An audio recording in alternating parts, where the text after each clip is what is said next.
취업하기 진짜 어렵다. 사람 구하는 것도 별로 없고. 왜 이렇게 다들 경력직만 뽑아내는 건지. 그러면 우리 같은 취준생들은 어떻게 하라는 거야? 그래서 말인데 단기 알바 일단 하나 해볼래? 너도 당장 돈 필요하잖아. 필요하지. 그런데 어떤 건데? 어려운 거 아닌 것 같아. 그냥 자기들이 원하는 물건 받아오면 되는 거라던데. 일단 20만 원은 준다는 것 같던데? 그렇게 많이? 작은 노력으로도 큰 돈을 벌 수 있다는 말, 여러분은 어떻게 생각하시나요? 요즘 세상에 그런 게 어딨냐 싶으시겠지만 취업난에 지치고 지친 청년들에게 특별한 조건도 없이 돈을 벌 수 있다는 고액의 아르바이트는 결코 가볍게 넘길 수 없는 아주 달콤한 제안일 겁니다. 하지만 이런 경우 열의 9은 범죄와 연결되어 있는 경우가 많다는 사실 알고 계신가요? 지난번에 너가 알려준 그 아르바이트 말이야. 우리 했으면 큰일 날 뻔했어. 그거 다 범죄 수법이래. 그니까 나도 뉴스 보고 깜짝 놀랐지 뭐야. 알바도 쉽지 않네. 걱정하지 마. 내가 다른 알바 하나 알아봤어. 뭔데? 너 영화 좋아하지? 응. 영화 예고편 보고 평점이나 리뷰 쓰는 알바야. 내 친구도 이거 하는데 포인트로 돈을 받는데 현금으로 출금되는 건가 봐. 리뷰 알바? 1시간 정도 쓰면 10만 원 정도 받을 수 있다던데? 이야, 그런 게 있어? 리뷰 알바 구함, 월 200만 원 보장, 이런 문자 청취자분들도 한 번쯤 받아보신 적이 있으실 겁니다. 최근 리뷰 알바를 사칭한 신종 사기 수법이 급속도로 늘고 있다고 하죠. 통신 사기 피해 환급법 위반 혐의를 인정해 피고인에게 징역 10개월을 선고합니다. 저는 이게 범죄인지 몰랐습니다. 진짜 몰랐다고요. 그냥 알바인 줄 알았다고요. 범죄인 줄 몰랐다.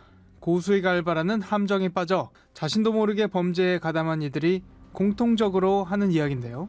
범죄인 줄 몰랐다는 항변, 과연 법정에서도 통할까요? 정말 범죄인 줄 몰랐다고 한들 처벌에서 자유로울 수 있을까요? 오늘 사건 엑스파일에서 이 문제 자세히 살펴보겠습니다.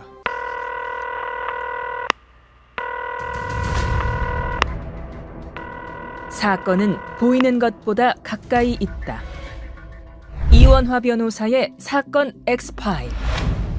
안녕하세요. 사건 엑스파일 이원화입니다. 오늘은 로엘 법무법인 김강호 변호사와 함께합니다. 변호사님 어서 오세요. 안녕하세요. 로엘 법무법인의 김강호 변호사입니다. 네, 오늘 다뤄볼 이야기들, 세상에 공짜는 없다는 말을 실감하게 되는 그런 주제가 아닌가 싶습니다. 보이스피싱 범죄가 점점 늘어나고 있는데 관련 범죄로 검거되는 피의자들을 보면 청년들이 그렇게 많다면서요. 네, 경찰청에 따르면 올해 상반기 검거된 보이스피싱 피의자 15,286명 중 약 50%가 30대 이하 청년이라고 합니다. 검거된 인원 중 총책 등 조직 관리자는 2.2%로 소수에 불과했고 상당수는 스스로 보이스피싱 범죄 조직 일원인지도 모른 채 경찰 수사망에 걸려 붙잡힌 것으로 파악됐습니다. 마치 총알바지로 이용되고 있다는 느낌이 강하게 드는데 어떻게 이런 범죄에 끌려 들어가게 되는 건지 사례들을 중심으로 한번 살펴볼까요? 가장 흔한 유형으로는 서류나 상품권을 전달하는 퀵서비스를 생각하면 된다며 껴어내는 물품 사기형이 있습니다. 알바천국 등 구인 구직 플랫폼을 통해 월 1,000만 원 등의 고수익이 보장되는 아르바이트가 있다며 홍보해 청년을 유인한 후 현금 전달책 등 임무를 맡기는 방식입니다. 보이스피싱 조직원은 간단하게 서류나 상품권을 전달하는 퀵서비스를 생각하면 된다. 하루 총 8시간 일하면서 수습 기간엔 한 건당 8만 원에서 9만 원을 주고 2주 정직원이 되면 한 건당 13만 원을 준다. 교통비는 물론 식대도 따로 제공한다라고 말하며 껴어냈습니다. 추후 전달하는 게 돈이라는 사실을 눈치채면 세금 때문에 그런 거다.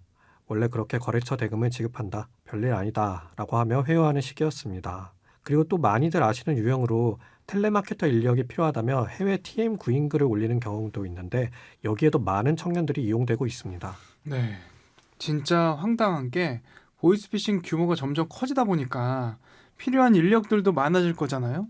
그래서 조직들 사이에서 복지 경쟁까지 벌어지고 있다던데. 네, 한 보이스피싱 단체 관계자는 1인 1실 호텔에서 생활할 수 있고 3개월 이상 근무하면 콘도를 제공한다고 전했습니다. 심지어 다른 고액 알바는 모두 사기이니 현혹되지 말라며 자신은 마치 정상인 것처럼 속여 모집하는 곳도 있었습니다. 이처럼 알바 조직원을 확보하기 위한 경쟁이 나름 치열하다고 합니다. 또 어떤 황당한 케이스들이 있을지 궁금한데 본인 명의의 휴대전화를 빌려주는 그런 알바도 있나요? 근데 보이스피싱 조직들은 휴대전화 유심칩과 금융거래 비밀번호 생성기인 OTP를 빌려주면 하루 10만 원의 대여료를 주겠다고 유혹한 뒤 피해금, 송금 등에 이용합니다. 올해 6월에는 일명 세팅폰을 수집해서 지정된 장소에 두고 가면 건당 25만 원을 준다는 아르바이트에 4차례 참여한 40대 남성도 경찰에 붙잡혔습니다. 세팅폰은 명의자가 대여료를 받고 일정 기간 피싱 조직에 빌려주는 휴대전화를 말하는데 여기는 금융기관 앱과 코인 거래 앱이 설치돼 있어 피싱 피해금을 세팅폰 소유자 계좌로 송금받은 후 범죄 조직 계좌에 재송금하는 등 피해금을 빼돌리는 데 사용되고 있습니다. 원래 휴대폰 주인도 유심과 계좌번호, 일회용 비밀번호 생성기를 넘겨주는 대가로 한 번에 30만 원, 기간에 따라 하루 10만 원씩 모두 300만 원을 받은 혐의로 입건됐습니다. 그리고 송금 업무 사례도 있습니다. 예를 들어 30대 남성 김모 씨는 지인의 권유로 간단한 송금 업무로 수익을 낼 수 있다라는 제안을 받고 자신 명의로 법인을 설립한 뒤 법인 계좌를 개설했습니다. 이후 보이스피싱 피해금 약 1억 2천만 원을 이 계좌로 송금받았고 이를 자신의 개인 계좌로 이체했습니다. 그는 이 돈으로 테더를 매수한 뒤 이를 해외 거래소 지갑으로 전송했습니다. 지금 말씀해주신 사례 같은 경우에는 결국 조직의 자금 세탁에 악용이 된다고 보면 되겠죠? 예, 그렇습니다. 최근 보이스피싱 조직은 자금 흐름을 감추기 위해 가상자산을 이용하는 방식을 자주 동원하고 있습니다. 이에 테더 같은 스테이블 코인을 구매하고 전송하는 과정에 관여했다가 자금 세탁 연루자로 수사 선상에 오르는 사례도 늘고 있습니다. 조직은 김 씨에게 송금 한도를 최대치로 늘리도록 지시했고 자금은 법인에서 개인, 그리고 가상자산에서 다시 해외 지갑 순으로 분산됐습니다. 간혹 공항에서 평범한 주부, 학생 이런 분들이 마약 운반책으로 적발됐다 이런 사건들이 보도되고는 하는데요. 자신도 모르게 마약 운반책으로 이용당하는 사례들도 있죠. 예, 그렇습니다. 2023년 경찰은 필리핀에서 필로폰 190억 원어치를 국내로 유통한 마약 조직을 적발했는데 이들은 텔레그램으로 알바생을 모집해 기내 수화물을 통해 국내로 밀반입했습니다. 이때 범행에 가담한 알바생은 평범한 주부였고 총 8번에 걸쳐 필리핀을 오가며 현지 상선에게서 필로폰이 담긴 해바라기 씨 봉투를 받아 자신의 배낭에 넣어 국내로 들여왔습니다. 이후 상선이 알려준 장소에 봉투를 가져다 두고 건당 50만 원에서 100만 원의 수수료를 챙겼습니다. 가방이나 쇼핑백, 물건을 찾아달라거나 운반해달라고 하여 단순 알바인 줄 알았는데 사실은 마약 운반책인 경우가 있습니다. 높은 대가를 지불하는 것은 보이스피싱이나 마약 운반책으로 이용될 가능성이 큽니다. 이런 경우는 진짜 범죄인 줄 모르고 가담하게 되는 경우들도 있을 것 같거든요. 앞서 고수익 알바라는 달콤한 유혹에 빠져서 자신도 모르게 혹은 그래도 큰일 있겠어 하는 마음으로 범죄에 가담하게 된 사례들 살펴봤잖아요. 문제는 이게 본인이 범죄인지 몰랐다. 나도 속았다. 그러면 법적인 책임을 면할 수 있는 겁니까? 어떻게 되는 거죠? 경우에 따라서는 처벌을 받을 수도 있습니다. 특히 중요한 것은 미필적 고의로 처음에는 아르바이트로 생각했을지 몰라도 추후 충분히 범죄에 이용될 수 있다고 눈치챌 수 있다는 것입니다. 앞서 말씀드린 송금 업무 제안을 받고 법인을 설립한 뒤에 피해금으로 테더를 구입한 사례의 경우 경찰은 김 씨가 이를 실제로는 자금 세탁 조직의 구조에 맞춰 법인을 설립하고 자금을 처리한 실행책으로 판단했습니다. 이에 전자금융거래법 위반 혐의로 지난 2월 불구속 송치했습니다. 실제로 징역형인 사례들도 굉장히 많죠. 예, 그렇습니다. 피고인이 회사의 직원으로서 부동산 상권 조사 업무를 하다가 현금 수거 및 전달 업무를 한 것이고 세금 문제 때문에 현금 수거 방식으로 업무를 수행하는 것이다 라고 믿었다는 등의 주장을 한 사례가 있습니다.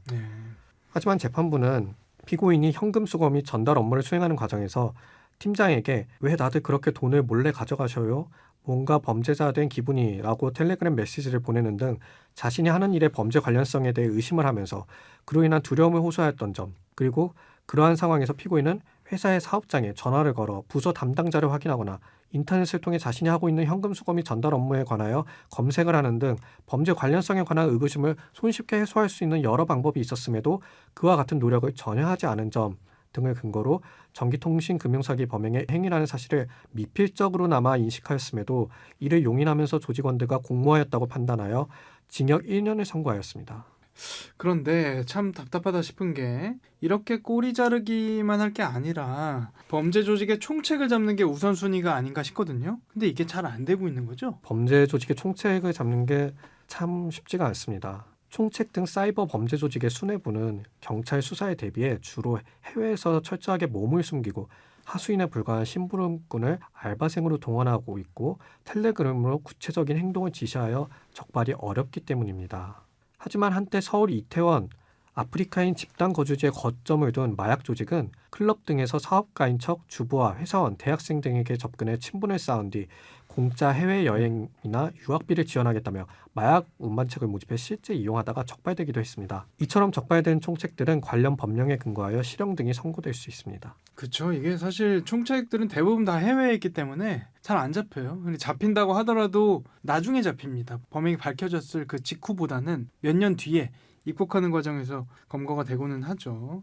근데 이제 앞서 들은 사례들은 딱 듣기에도 뭔가 좀 꺼림칙한 느낌이 드는 그런 일들이 많았거든요. 근데 최근에 이런 문자를 받은 분들 제법 많으실 것 같은데 어떤 물품을 사용해보고 리뷰를 적어달라거나 뭐 영화 예고편을 보고 리뷰를 써달라 같은 뭐 리뷰 알바예요. 근데 이건 뭔가 불법적인 것처럼 보이지는 않거든요. 근데 이것도 신종 사기 수법이라는 얘기가 있는데 이거 어떻게 사기로 연결되는 거죠? 물품 리뷰 사례를 살펴보자면 서울 관악구에 사는 주부 이모 씨는 올해 초 상품을 구매한 뒤 리뷰를 잘 써주면 구매 대금은 물론 대금의 15%를 인센티브로 돌려주겠다라는 메시지를 받고 5만 원에서 10만 원 사이의 목걸이, 팔찌 등을 산 뒤 홈페이지에 긍정적인 평가글을 올렸습니다. 이 업체는 처음에 약속대로 돈을 지급했고 홈페이지 하단에 업체의 사업자 번호도 있어 의심하지 않았습니다.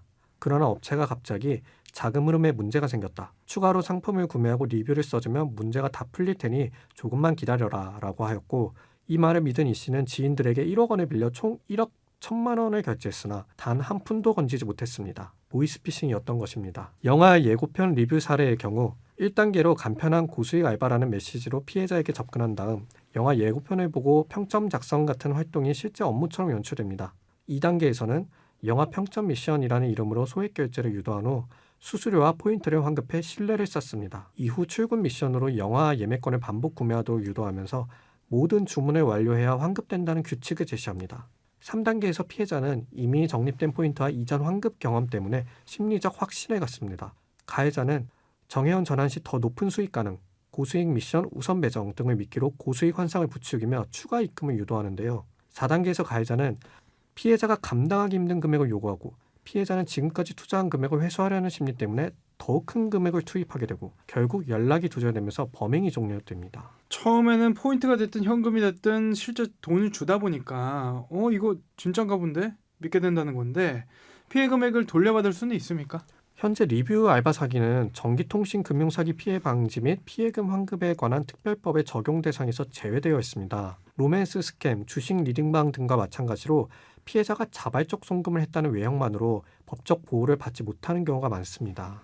한편 리뷰 알바는 본인이 1차적 피해자이긴 하지만 거짓 리뷰 작성이기에 표시 광고의 공정화에 관한 법률 위반에 따라 부당한 표시, 광고 행위를 한 자로 처벌받을 수 있습니다. 경제적으로 어려운 상황에 처한 사람들의 심리를 악용하고 있다는 점에서 더 씁쓸하다 싶은데 문제는 모르고 가담했더라도 처벌받을 수 있다 이거거든요. 우리가 주의할 점은 없는지 법적인 조언 끝으로 한번 부탁드릴게요. 대법원은 보이스피싱 공모 사실이나 고의의 인정 여부는 근로계약서나 업무위탁계약서 등이 정상적으로 작성되었는지, 현금 수거 업무를 담당하게 된 경위와 과정이 통상적인 것이라고 볼 수 있는지 여부 등을 비롯하여 여러 사정을 종합적으로 고려하여 합리적으로 판단한 방법에 의하여야 한다고 판시합니다. 고수익 알바 광고를 보실 경우 위와 같은 대법원 판시사항을 고려하여 주의하셔야 합니다. 사건 엑스파일 오늘 저희가 준비한 내용은 여기까지입니다. 끝곡으로 보아의 공중정원 들려드리면서 이 시간 마치겠습니다. 여러분은 모두 변호받아 마땅한 사람들입니다. 사건 엑스파일 고맙습니다.